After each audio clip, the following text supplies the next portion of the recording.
तो अब हम लोग बात करेंगे बैंकिंग ऑफ रोड्स पर। एक नया कंसेप्ट, ये हम लोग अभी तक डिस्कस किए थे। और एक सर्कुलर ट्रैक पर अगर किसी कार को टर्न लेना है तो this is maximum possible safe speed, इससे ज़्यादा स्पीड नहीं होना चाहिए।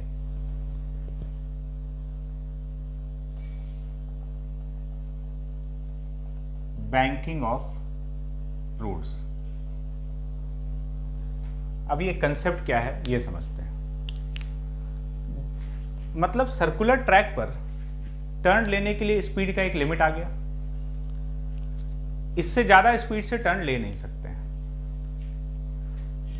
अच्छा, अब क्या है कि वैसे तो डे टू डे लाइफ के हिसाब से बात किया जाए तो ये स्पीड बहुत है, मोर देन सफिशिएंट है ना। हम लोग को सड़क पे वैसे भी जब टर्न आता है तो बाय डिफॉल्ट हम लोग अपना गाड़ी का स्पीड धीरे कर लेते हैं, अपने मन में ही वो अपने आप सेटिंग है ना। हम लोग का कोई भी गाड़ी चला रहा होगा तो वो स्पीड धीरे कर लेगा और स्पीड धीरे करके टर्न लेता है।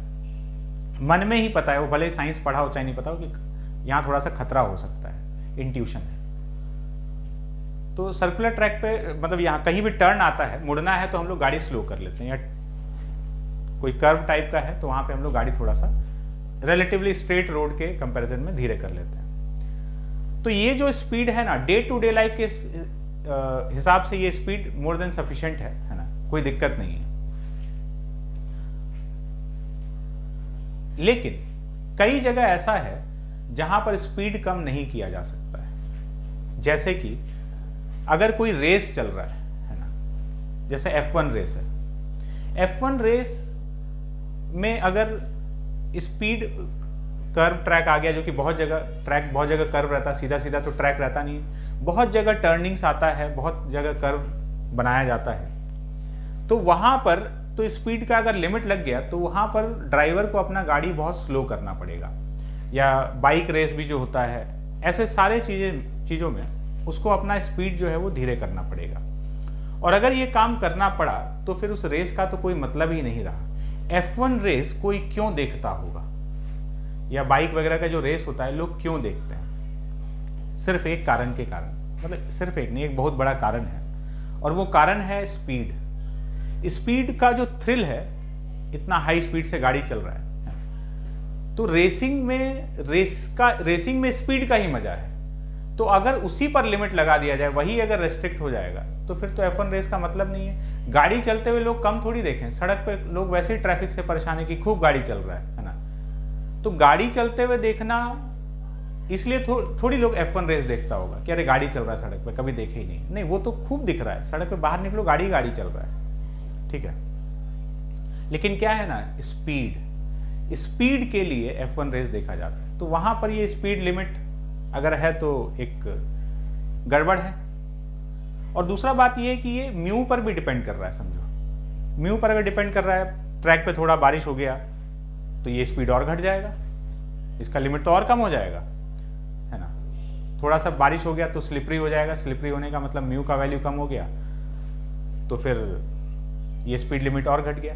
तो अब F1 रेस जैसे रेस में ये स्पीड लिमिट होना ठीक बात नहीं है।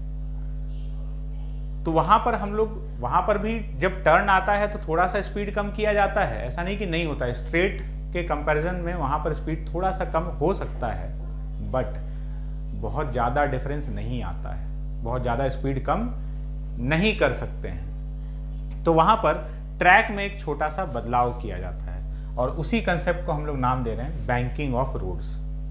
क्या है समझो। जैसे अभी क्या हो रहा है, जैसे ये एक ट्रैक है, ऐसे सीधा है, अब इसको ऐसे कर्व मानो, ऐसे R रेडियस का ट्रैक है, ये रोड हो गया, ठीक है, ऐसे। तो इस पर गाड़ी जो है, ये गाड़ी इस पर ऐसे चल रहा है, टर्न ले रहा है। नॉर्मल कहां लग रहा है? ऊपर। mg कहां लग रहा है? नीचे। इधर फ्रिक्शन आ रहा है। सेंट्रीपिटल फोर्स का काम कौन कर रहा है? फ्रिक्शन। इसको मोड़ने का पूरा जिम्मेदारी अकेले फ्रिक्शन के ऊपर है। सेंट्रीपिटल फोर्स फ्रिक्शन दे रहा है। अब क्या करते हैं कि बैंकिंग ऑफ रोड में बस इतना किया जा रहा है कि ट्रैक को थोड़ा सा इंक्लाइन कर दिया गया। मतलब अभी ये पूरा ऐसे था ना फ्लैट, ये रोड ऐसे पूरा है, तो ये फ्लैट है। अब इसको कर दिया गया ऐसे, ये ट्रैक थोड़ा ऐसे इंक्लाइंड हो गया। पहले ऐसे फ्लैट रोड था ना, अब इसको इंक्लाइंड कर दिया गया पूरा, ये ऐसे। तो अब जो गाड़ी इस पे खड़ा होगा, पहले गाड़ी ऐसे खड़ा था नॉर्मल, ऊपर एमजी नीचे, अब ट्रैक इंक्लाइंड होने से ये ऐसे हो गया, ऐसे हो गया। तो अब नॉर्मल इधर आ रहा है, नॉर्मल ऐसे, एमजी तो नीचे ही लग रहा है। तो नॉर्मल जब इधर लग रहा है ना, तो नॉर्मल का एक कंपोनेंट वर्टिकल में जाएगा और एक कंपोनेंट इधर आ जाएगा। Normal perpendicular to the surface लग रहा है, तो एक वर्टिकल और एक इधर हॉरिजॉन्टल में टुवर्ड्स सेंटर। तो रोड को कर दिया गया इंक्लाइंड, और इंक्लाइंड करने से क्या हुआ कि अब सेंट्रीपिटल डायरेक्शन में फ्रिक्शन अकेला नहीं है, उसका साथ देने के लिए एक दोस्त आ चुका है और उसका नाम है नॉर्मल। अब नॉर्मल और फ्रिक्शन दोनों मिलकर सेंट्रीपिटल फोर्स प्रोवाइड करेगा, और जब ऐसा होगा तो जब दोनों मिलकर मोड़ने का काम कर रहा है, तो अब स्पीड का लिमिट जो है वो इंक्रीज हो जाएगा, और ठीक ठाक अमाउंट में ये स्पीड का लिमिट इंक्रीज हो जाएगा रोड को हल्का सा इंक्लाइन करने पर। मतलब ऐसा समझो कि जब ये ट्रैक जो था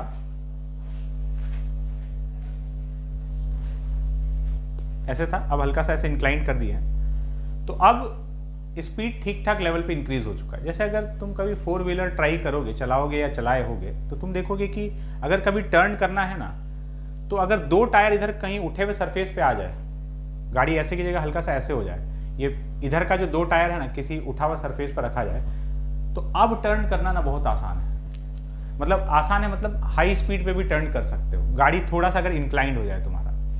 ये बात 4 व्हीलर जब चलाओगे या चलाए होगे तो जरूर महसूस किए होगे। तो अब हम लोग देखते हैं कि अगर रोड को बैंक कर दिया जाए, मतलब इंक्लाइंड कर दिया जाए, तो उससे स्पीड लिमिट पे क्या फर्क पड़ने वाला। ये रिजल्ट अपने को याद रखना है, ठीक है, और अभी जो रिजल्ट आने वाला है वो भी याद रखना है। क्या याद रखना है उसमें, अभी हम लोग बात करेंगे।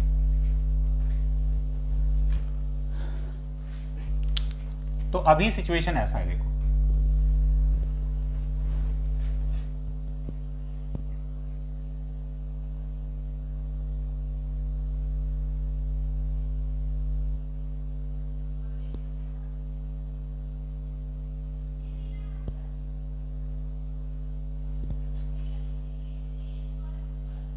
ये गाड़ी ऐसे, गाड़ी जा रहा है अंदर की तरफ, गाड़ी ऐसे अंदर की तरफ, सर्कुलर ट्रैक ऐसे, समझे, ऐसे इस तरह से सर्कुलर ट्रैक है। तो गाड़ी ऐसे अंदर जा रहा है, आधा सर्कल उधर से काटते फिर ऐसे उधर से बाहर निकलेगा इस तरह से। तो इसका एफबीडी अगर बनाए तो नॉर्मल ऊपर, नीचे एमजी, और इधर सेंट्रीपिटल फोर्स फ्रिक्शन, और इसका एक्सेलरेशन सेंट्रीपिटल एक्सेलरेशन v²/r है। रोटेटिंग फ्रेम में देखोगे तो ये सेंट्रीपिटल एक्सेलरेशन की जगह सेंट्रीफ्यूगल फोर्स लग जाएगा, ठीक है। रोटेटिंग फ्रेम में ये नहीं होगा सेंट्रीपिटल एक्सेलरेशन, तो उसकी जगह सेंट्रीफ्यूगल फोर्स लगा देंगे, ठीक है। तो हम ग्राउंड फ्रेम में एफबीडी बनाए हैं। ये एक्चुअली में अब क्या करते हैं, इसी रोड को ऐसे थोड़ा सा इंक्लाइन कर दिया जाता है। ये भी फ्लैट है ना बिल्कुल ऐसे, इसको थोड़ा सा इंक्लाइन कर देते हैं, थीटा एंगल पे इंक्लाइन कर दिए।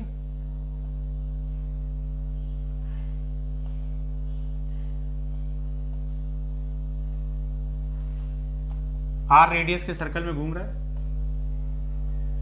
बस ये रोड था ऐसे, इसको हल्का सा इंक्लाइन कर दिया। कितना किए हैं वो डिपेंड करता है डिजाइन करने वाले पे, थीटा हम लोग मान लेते हैं एंगल। अब इसका अगर एफबीडी बनाए, हम लोग क्या कैलकुलेट कर रहे हैं, हम लोग कैलकुलेट करना चाह रहे हैं v, maximum possible speed for turning. अब इस बैंक्ड रोड के लिए मैक्सिमम कितना स्पीड हो सकता है जिस पर कि ये सेफ टर्निंग ले लेगा, ठीक है। तो जब एकदम मैक्सिमम स्पीड है, इससे ज्यादा पे इसमें भी स्लिपिंग चालू हो जाएगा।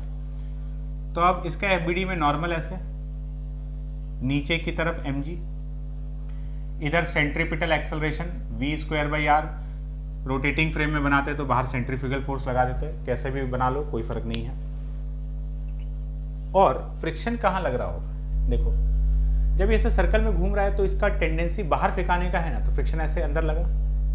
ये बहुत तेज स्पीड से एकदम हाई स्पीड से रोटेट कर रहा है कि इससे ज्यादा से घूमने पर फिर स्लिपिंग हो जाएगा। तो जब ये ऐसे सर्कल में घूम रहा है तो इसका टेंडेंसी सर्कल से बाहर फेंकाने का है, इसका बाहर फेंकाने का टेंडेंसी है। तो ये इधर इंक्लाइन प्लेन पे, मतलब ये इंक्लाइन रोड पे ऊपर फेंकाना चाहेगा, ठीक है। जब ये ऐसे सर्कल में घूम रहा है तो इसका टेंडेंसी सर्कल से बाहर निकलने का है, बाहर मतलब ऐसे, तो ये ऐसे अलोंग द प्लेन ऊपर फेंकाना चाहेगा। तो इसको रोकने के लिए तुम इसको ऐसे भी देख सकते हो, रोटेटिंग फ्रेम में देखोगे तो और बढ़िया एनालाइज कर पाओगे। देखना, थोड़ी देर के लिए रोटेटिंग फ्रेम में चलते हैं। तो ये बंद, इधर सेंट्रीफ्यूगल फोर्स लगने लग गया mv स्क्वायर बाई आर, यही फोर्स जो हम बोले थे इसको बाहर की तरफ फेंकेगा। तो इसका ये वाला जो कंपोनेंट है ये इसको ऊपर खींचना चाह रहा है, तो ये इधर स्लिप करना चाहेगा। तो रोकने के लिए फ्रिक्शन इधर आ जाएगा, ठीक है।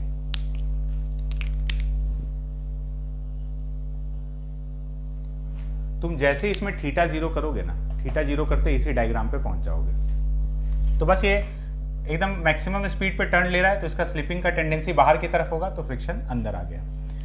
अब हम लोग लिखते हैं इक्वेशन, और फ्रिक्शन भी जो है, फ्रिक्शन का यहाँ वैल्यू किसके बराबर होगा, म्यू इंटू एन के बराबर। क्यों?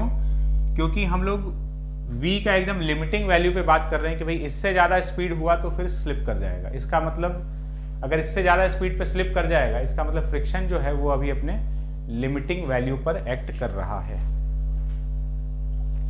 f जो है यहाँ पर वो fs मैक्सिमम के बराबर है, मतलब म्यू इंटू एन। अब हम लोग इक्वेशन लिखना चालू करते हैं। ये एंगल थीटा हो गया, ये एंगल भी थीटा हो गया। एक इक्वेशन लिख रहे हैं सेंट्रीपिटल डायरेक्शन में।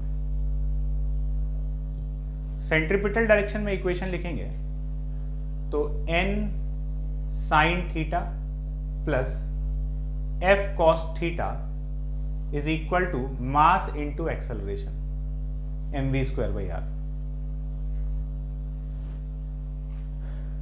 ठीक है। ये तो हो गया सेंट्रीपिटल डायरेक्शन में। अच्छा एक बात समझना, मान लो कोई ये नहीं लेकर रोटेटिंग फ्रेम में एफबीडी बनाया होता तो ये सेंट्रीफ्यूगल फोर्स लगाता, तब भी इक्वेशन यही आता। कैसे? अब सेंट्रीपिटल, अब एक्सेलरेशन जीरो हो जाता। अब इस डायरेक्शन में इक्वेशन लिखते तो लिखते net force n sine theta plus f cos theta minus centrifugal force is equal to mass into acceleration zero. Same चीज आ जाएगा। तो वही बता रहे हैं, किसी भी फ्रेम में बनाओ आंसर तो वही आना है। तो ठीक है, हम लोग इक्वेशन लिखते हैं आगे का। वर्टिकल डायरेक्शन में इक्वेशन लिखें तो वर्टिकल डायरेक्शन का इक्वेशन बनेगा n cos theta, f cos theta इधर आ जाएगा, f sin थीटा नीचे, minus f sin theta minus mg equal to zero. ये ऊपर वाला पहला इक्वेशन था और ये नीचे वाला दूसरा इक्वेशन हो गया। तो n sin थीटा नहीं, n cos theta minus f sin theta equal to mg। 1 divided by 2 कर देते हैं तो n sine theta plus f cos theta upon n cos theta minus f sine theta is equals to v square by r g. f की जगह हम लोग रख देंगे म्यू n, रख देते हैं इसमें। तो ये हो जाएगा n sine theta plus mu n cos theta upon n cos theta minus mu n sine theta is equals to v square by r g. N common आकर पूरा कैंसिल हो जाएगा और यहां से v का वैल्यू आ गया अंडर रूट, इसको ऊपर नीचे कॉस थीटा से डिवाइड कर देते हैं, ऊपर भी डिवाइड कर देते हैं नीचे भी, तो ये हो जाएगा tan थीटा प्लस म्यू, थोड़ा अरेंज करके लिख रहे हैं, upon 1 minus mu tan theta. Cos theta से ऊपर भी डिवाइड कर दिए, नीचे भी डिवाइड कर दिए, तो इससे फर्क तो कुछ पड़ेगा नहीं। Is equal to v square by r g. Now v is equal to under root of tan theta plus mu upon 1 minus mu tan theta into r g. ये आ गया maximum possible speed for turning on a banked road. ये theta कहलाता है angle of banking, ठीक है, angle of banking हो गया ये, ठीक है। इतने एंगल पर इस रोड को इंक्लाइन किया गया था। अब उसके बाद ये जो स्पीड आया है ये maximum possible speed for turning आ गया है, किस पे, बैंक्ड रोड पे। इससे ज्यादा स्पीड से टर्न लेगा तो फिर ये गाड़ी स्किड कर सकता है। अब ये जो वैल्यू है, देखो ये पहले जो वैल्यू आया था ना, पहले कितना आया था, फ्लैट रोड पर आया था under root mu r g, ये उस स्पीड से ज्यादा है, ये उससे ज्यादा है। कैसे? फ्लैट रोड पे जो आया था वो under root mu r g के बराबर आया था, ठीक है।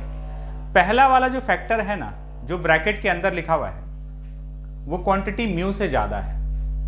कैसे? देखो, ऊपर वाला जो चीज है ये वाला, ये म्यू से ज्यादा है, म्यू प्लस tan थीटा, और नीचे वाला क्वांटिटी 1 से कम है, तो ओवरऑल ये क्वांटिटी म्यू से कहीं ज्यादा हो जाएगा, और ये जो स्पीड आया है ये पहले वाले स्पीड से ज्यादा है। तो अब लिमिट बढ़ चुका है। अब देखो, इसमें जैसे ही तुम थीटा को 0 रखोगे ना, तुम्हारा वो पहले वाला चीज आ जाएगा। थीटा रखते ही, थीटा 0 करते ही तुमको under root mu r g के बराबर दिखेगा।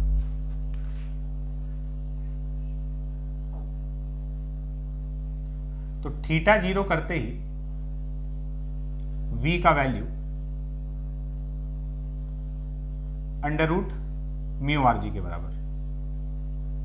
तो ये तो पहले वाला रिजल्ट हो गया।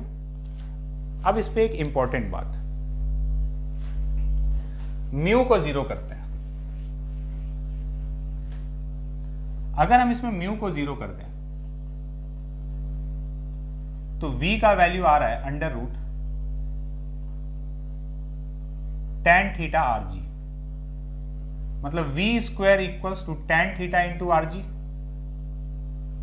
tan theta is equals to v square by r g. ये आ गया एक रिजल्ट जो हम लोग को याद रखना है। सबसे पहले ये है क्या चीज, ये समझ लेते हैं। देखो, म्यू को जब हम 0 किए मतलब फ्रिक्शन हट गया, फ्रिक्शन नहीं है। अकेला नॉर्मल इसको मोड़ने के लिए रिस्पॉन्सिबिलिटी ले रहा है। तो नॉर्मल ये है जो यहाँ पे खाली सेंट्रीपिटल फोर्स का काम करेगा, फ्रिक्शन गायब हो गया। मतलब ये है कि अगर कोई इस स्पीड पर टर्न लेता है तो उसको फ्रिक्शन का रिक्वायरमेंट नहीं होगा बैंक्ड रोड पर, वो बिना फ्रिक्शन के भी टर्न ले पाएगा, ठीक है। तो इस स्पीड को हम लोग बोलते हैं प्रिस्क्राइब्ड स्पीड। ये एक प्रिस्क्राइब्ड स्पीड है, ये सजेस्टेड स्पीड है कि भाई इस स्पीड पे बैंक्ड रोड पे गाड़ी चलाओ। तो उससे क्या होगा, फ्रिक्शन नहीं लगेगा। फ्रिक्शन नहीं लगेगा तो वियर एंड टीयर मतलब लॉसेस जो है, टायर कम घसेगा, लॉसेस मिनिमम होगा, ठीक है। तो अगर हमको एफिशिएंटली चलाना है तो इस स्पीड पे चलाना चाहिए। This is prescribed speed and this is maximum possible speed for turning. इससे ज्यादा पे तो स्किडिंग चालू हो जाएगा। तो ये जो है ना, ये प्रिस्क्राइब्ड स्पीड है। इस स्पीड पे गाड़ी चलाने पर फ्रिक्शन नहीं चाहिए होगा, और फ्रिक्शन नहीं चाहिए हो तो लॉसेस कम है। अब क्या है इसका काम क्या आएगा क्वेश्चन में, तुमको जब स्पीड देता है एंगल ऑफ बैंकिंग कैलकुलेट करने के लिए, तो ये वाला स्पीड देगा। कैसे? वो बोलेगा कि a road is banked for a speed 20 metre per second. मान लो कभी ऐसा कुछ बोलता है कि एक रोड को, a road is banked for a speed 20 metre per second. एक रोड को बैंक किया गया है 20 मीटर पर सेकेंड के लिए, मतलब इस स्पीड के लिए उस रोड को डिजाइन किया गया है।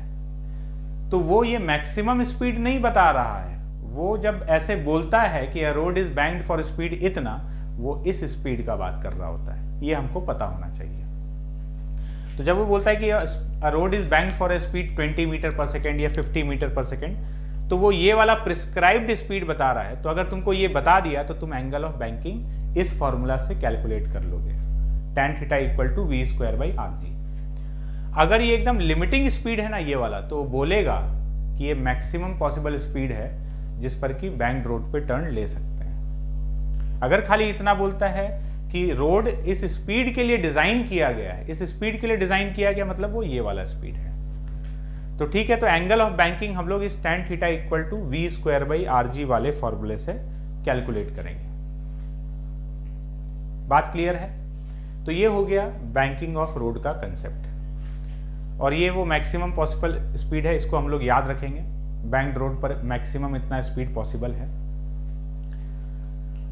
अब कोई कार या कोई भी गाड़ी, अब चाहे फ्लैट रोड हो चाहे बैंक्ड रोड हो, उस पर अगर बहुत ज़्यादा स्पीड से टर्न लेता है ना, तो बहुत ज़्यादा स्पीड से टर्न लेने पर दो टाइप का खतरा हो सकता है। एक तो स्लिपिंग का खतरा या स्किडिंग का खतरा, एक ही बात है, स्किड कर जाएगा। दूसरा है टॉपलिंग, गाड़ी पलट सकता है, और टॉपलिंग होने का चांसेस काफ़ी ज़्यादा होता है। तो अभी टॉपलिंग वाला जो कंसेप्ट है, ये 2-3 चैप्टर आगे का बात है, जब हम लोग एक चैप्टर पढ़ रहे होंगे रोटेशन, वहाँ पर इसको डिस्कस करेंगे। फिलहाल तो हम लोग स्लिपिंग का बात किए हैं, ठीक है। तो यहाँ पर अपना लॉज ऑफ मोशन का सर्कुलर मोशन वाला पार्ट कंप्लीट होता है। अगले क्लास से हम लोग नया चैप्टर स्टार्ट करते हैं, मिलते हैं फिर।